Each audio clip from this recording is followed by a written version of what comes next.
ఏమైనా వాళ్ళారా బాగున్నారా? మరి ఒక వచనం ధ్యానించుకుందాం. ప్రకటన 4:11.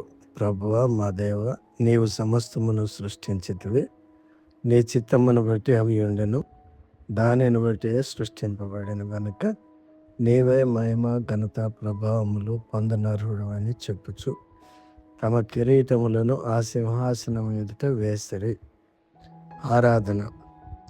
ఈ వచనం దేవుని ఔన్నత్యమును బట్టి ఆయనను ఆరాధించి ఘనపరచుటను గూర్చి వ్యక్తపరుస్తుంది.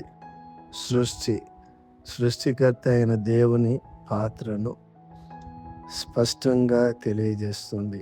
ఆయన శక్తి మరియు అధికారమును ఘనపరుస్తుంది. దేవునికి మహిమను ఆరోపించుట.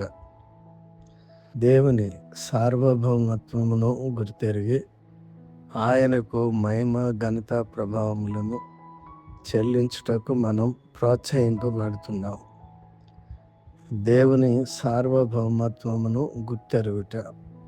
ఈ వచనము సృష్టిలో దేవుని పాత్రను తెలియజేస్తుంది, విశ్వాసమును మరియు ఆరాధనను ప్రోత్సహిస్తుంది. దేవుడు మిమ్మను ఆశీర్వదించును గాక. ఆమేన్.